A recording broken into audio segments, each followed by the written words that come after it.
but the way you talk the game, the stem, the eyes, the this, the that, it's like you've taken it to another. Where did you learn that approach? I guess I learned everything from experience, but every foundation was always built from Coach Hazel. Coach Hazel, he changed my life on how he approaches the game and how he got me thinking, and so I try to do the same with these guys. I had the same approach. Hopefully, he would agree. I'm trying to take it to another level, but again, the combination of what Coach Hazel taught me, what he taught Coach, what he taught Ted Ginn and Santonio Holmes, and you go down the list, Anthony Gonzalez, myself, and then with things I learned over the last 10 years, and I added to it, and so that's kind of the philosophy. How different does it feel to not have those three veterans right now?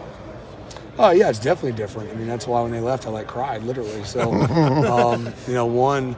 From a culture standpoint and a relationship standpoint, like how we've gotten to know each other. And I'm sure I'm going to do it again this year, but we're developing right now. And it's a lot of fun. I mean, if you try to take yourself back to where we were last spring when Dwayne was coming in and those guys were trying to enhance and come into the last year, very similar to some guys I have now. Yeah. I feel like we're really far ahead. We're doing a really good job. We're doing a lot of really good things, and we're only going to get better. So right now we're developing our culture in our room and seeing really who's going to step up. When I asked you about that at the Rose Bowl, you included CJ in that group.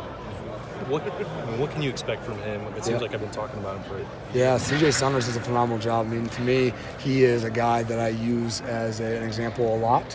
Whether it be taking tests in our room, whether it be overall effort in our room, he does a great job of just. It's really hard for me to find a bad clip on film. It's really hard for me to find lack of effort on a test.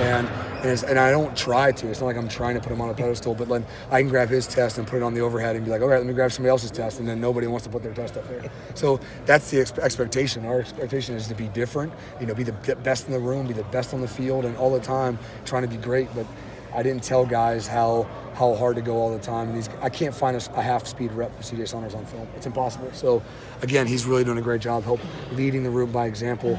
Needs some more guys to still step up and command, but we're doing a really good job. Brian, do you find this time, I feel like you were in this, maybe not even a year ago, in this interim prove yourself position, but between the way that those receivers produced last year and some of the guys you've been bringing in recruiting, I mean, do you feel like you've gotten off to the fast start that it seems like? I just am focused on doing my part. And then what does that mean? I mean, to me, I don't just limit that maybe in my room. I love getting relationships with the DBs and the D linemen and really getting to know everybody on the team. So that's really my only approach. I think it helps within the room, outside the room, but I'm really not focused on how necessarily I'm doing per se. I'm just really worried about the guys in the room and how personally maybe I can do better and how I can add more value to our team and our staff. Are you looking for 3 or 4 starters? Are you looking at depth, all of the above? I'm not really looking at anything. I think that the film's going to tell me what I need to do, and in the end I'm responsive.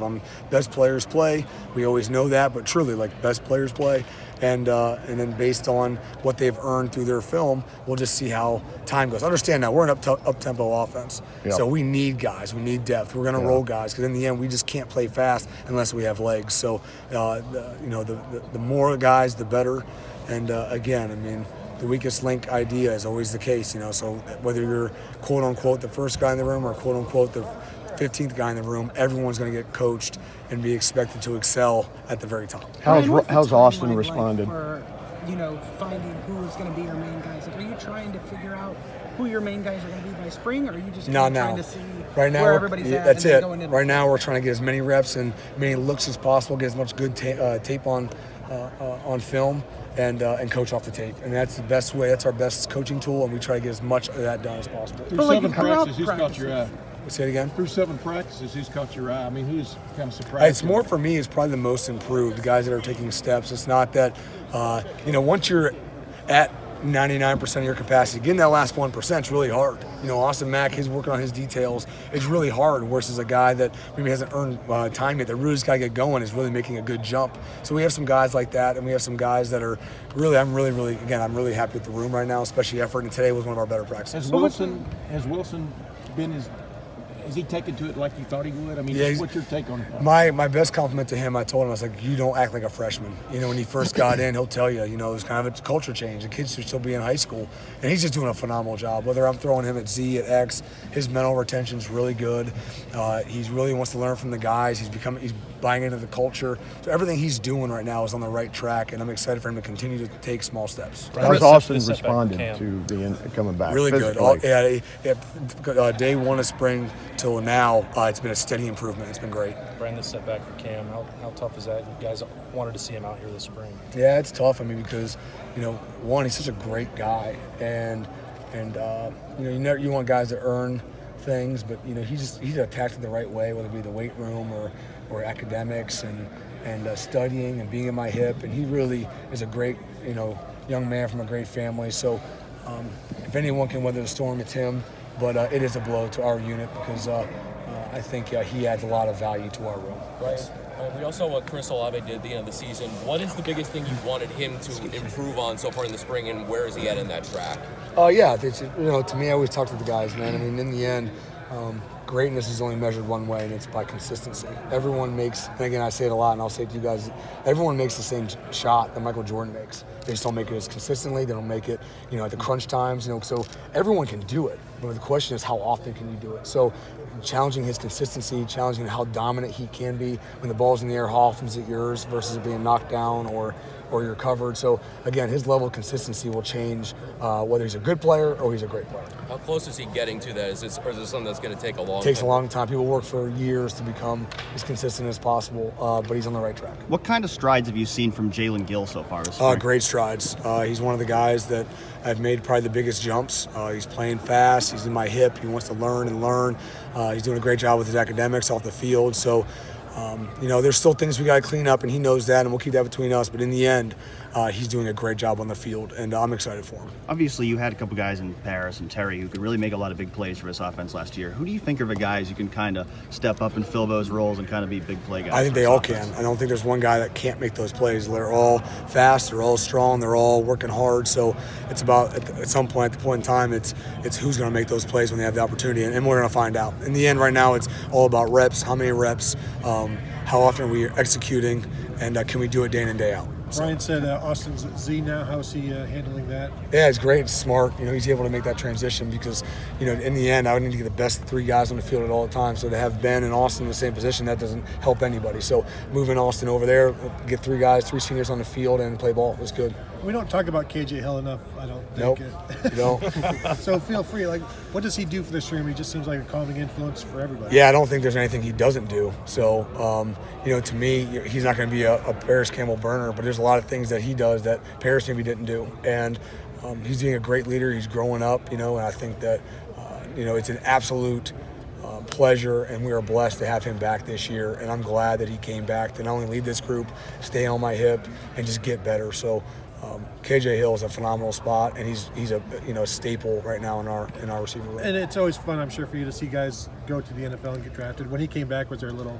Yeah, of course. But I think it was the best thing for him. So it wasn't just like, I tricked a guy. It's not what it was. It's like it was the best thing for him. And now this last year to make that next step and get outside and learn the outside route tree and really what do the guys do on the outside that he never really does on the inside.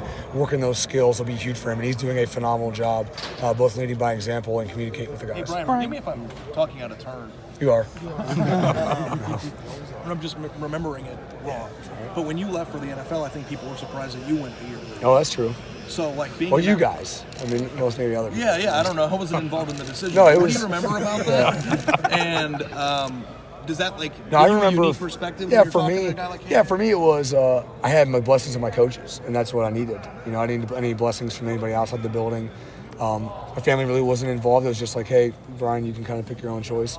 But in the end, I think that was the main part for me. And I graduated. That was a big part of the discussion. But KJ is completely different. He's a better player. And I think that in the end, the skill set he wanted to work on is why he came back. And again, we're very blessed to have him. If you had to pick a hands guy right now, who would it be? A hands guy? Yeah, a hands guy. Best hands? Yeah, reliability KJ. KJ Hill's got probably the best hands I've seen in a long time. So that ball's near him, it's eaten up, and he's done a great job with it. And as long as he stays locked in and go, because the only drops he had last year was just because he was late in the game and he was frustrated and he let it get to him mentally. But he's got great ball skills. When you talk about consistency, is that reliability too? I mean, Of course. Of course. I mean, in the end, the most consistent, usually the most reliable. When the game comes down to it, you have that feeling, where do you want the ball to go and who do you want on the field? And KJ's at the top of the list. Brian, you talked about how there are so many players in this room that you feel like can step in and play. How much do you evaluate the depth chart practice by practice, or are you just kind of evaluating guys throughout the spring and then kind of, it's a daily make evaluation. decisions at the end it's of a daily. I obviously taking notice of the depth chart when it comes to recruiting, but in the end, day to day, making sure these guys are healthy. I mean, I'm a really good coach when my best players are on the field. But so to me, it's my job to make sure that I protect them from themselves. We have a lot of guys, every guy really, that when I ask them to go, they go. So if I ask them to go too many times, something's going to give sometimes. So I got to make sure I'm gathering information on their body, how they feel, what's tight, what's not, and then sometimes I adjust reps based on that, just so we can keep guys healthy. Well, I don't know if you've been asked about Ben Victor. Yep. Sorry. Consistency has been the issue with him. Yep. Have you seen that develop this spring? It's coming. It's coming. It still needs to get better. It's the best it's ever been. But he knows, and he's now developed into a harder critic or a harder evaluator on himself than me. So he'll tell you the same thing, but we can never be good enough. But it's coming, and he has to keep getting better. I mean, again, you lost 3 senior captains. It's hard to do and not drop off. But I know what the talent is in the room, and the standard is set. How confident are you that the production from that unit will be as good or better than it was last year? Oh, very good. To me, it'll be all based. It'll be based on opportunities, how we're going. I mean, obviously, I think there's going to be some things we're probably doing a little different than we did last year, just like anything. Our offense is always geared to our skill set and what our skill set is best throughout the board, whether it be the O-line, the quarterback, or running back, and ourselves. So the offense, fundamentally could maybe be tweaked a little bit, but execution-wise, there's going to be opportunities, and I'm very confident in our group. Obviously, those receivers have had to build rapport with new quarterbacks this year, and Justin and Matt. How much have you seen that rapport, that chemistry grow over the course it's great, and a lot of the credit is to the quarterbacks. I mean, they've done a great job reaching out to us, and again, it's a two-way conversation, so we've done a great job reaching back, and I think that's continuing to grow. Like I said, back to last spring, when we kind of had a new quarterback stepping in, the growth we had from spring to fall was paramount, and we have to add that again, but I think we're on a really good track. Brian, a guy like Jalen Harris is entering his 3rd year here. Where does he fit into the rotation? What does he need to improve on going into that 3rd year? Same thing. Every guy in our room can do it, once. But it's like, which guys do it either every time, every now and then, or so where do you fall? So to me, you keep chasing that every time word, and you continue to execute when the ball's in the air your way, and when the ball's not in your way, how often are you open? Would you have been able to catch the ball? So again, it's never good enough. We're always getting better, but again, he's on a good track too, and I think that in our room, I'm really, really excited come through summer and fall and the work we've done so far in spring. Has his development allowed the Austin Mack move to be easier for you? Yeah, it helps definitely. I think that says a lot about it. If maybe I didn't feel like the number 2 guy or the next guy up or in tempo who am I subbing with, if I didn't feel good about Jalen Harris, it'd be hard to make that move. But with Jalen Harris and how he's coming, that's a great example of why I feel comfortable moving Austin. From a practical standpoint, how different are X and Z? Because I don't know how common it is to have a guy that you can move like you did Austin. Yeah, there's some different things, but I think he was the best guy, the most, the versatile, can do different things. I wouldn't overlook exactly that. We go tempo, you stay on your side, you can run both routes. So there's a little bit there, but in the end, it's very similar. And in the end, my mindset was purely lots of reps, learn an opportunity through spring, and get my seniors on the field, to start spring. That was really my only focus, not necessarily who's the best guy to move. One, am I, with having the depth of Jalen Harris and those guys, and 2, who should I move? That was it. It wasn't really a long thought-out decision. That H position under Coach Meyer started much more of a hybrid. Guys are getting carries and stuff. Yep. Last couple of years, it's been a lot more of a slot receiver. Yep. How do you see it progressing, and does that depend on personnel? No, I think a lot of what we're doing right now is last year's we're going to do the same as this year. It is a hybrid and still a guy we want to hand the ball off and get speed sweeps and get things going with. But with our offense, we're able to move guys around pretty seamlessly and really, if we want the inside guy to go out, outside to go in, like we did last year, it's pretty easy for us to do. But you're right, it's more of a slot receiver. You're a receiver first, and maybe a handoff of running backs, second or third. And that is a change, right? I mean, I know you weren't not the last year, but maybe since earlier on. Yeah, maybe, but that's kind of where we're at. I don't think that's going to change a whole Did lot. that just happen because of the kind of guys you were bringing Correct. in? I mean, I think in the end, it's geared off your personnel. What are we really good at? And what are the players really good at? Now, our job as coaches is to put them in a position to be successful. So, if they're really good at it, great, enhance. If they're not, is it worth the time to make them better to do it, or is it not? Let's move forward. So those are conversations we have constantly, day in and day out. Brian, how are these guys as blockers? Really good. I think a lot of times, they're not as dominant, I would say, as a Terry McLaurin, but the overall challenge going into spring and understanding that we are replacing that, I think there's a chip on their shoulder. So they've been doing a great job with it. We can always get better. But in the end, more times than not, they're blocking for the young guy in their room. They're blocking for KJ or CJ or Chris. So we're going to take a lot of ownership in that year in and year out and continue to get better at it. How much have you seen the older guys like KJ and Austin and Ben really step up as leaders in the room, having to fill those shoes? We're still getting better at it. I wouldn't say, at this point, we're where we want to be come fall. It's spring, so we're okay with that. But in the end, I think they're doing a really good job of leading by example first. They haven't really maybe stepped out of their comfort zone and maybe barked at anybody and got things going that way yet. But that comes with time. And I think they've done a great job first and foremost being leaders, showing by example. So I'm really happy with that. How do you feel about the depth? Do you like the depth? You wish you had a couple more guys? Great. I think it's great. Oh, yeah, I wish I had 12 more guys. Yeah. No, it's great. I think I love the depth. I love, bringing Jamison Williams. That'll be coming in the summer. But overall, the guys are working really hard. And that's all I can ask, especially in spring. And I'm really excited for them. We're staying pretty healthy, knock on wood.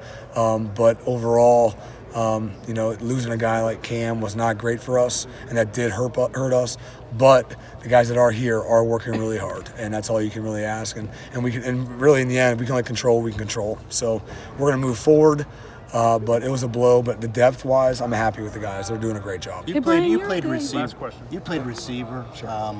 How different is it depending who the quarterback is? How the ball comes to you? Is that an adjustment? It's different. It's different. It's not an excuse or a reason for anything other than So I understand it's different. But we don't have that situation right now. We're good there. Justin's field is his ball and is a little hotter than Matt's, but Matt throws a good ball too. But that's not even the person that's playing. I mean, through the depth chart, they're all different balls, so different spin to it, different velocity. So, I think naturally as receivers, you kind of know who you got, and be alert for a hot ball. But in the end, they all throw it really well. Coming off Wayne, even. Yeah, it's hot, no doubt. He's got a quick ball too, and so again, he was different than Tate last year and different than Matt. So it's always different, So they just have to adjust to it. That's it, rep to rep. Thank you, Coach. Yeah.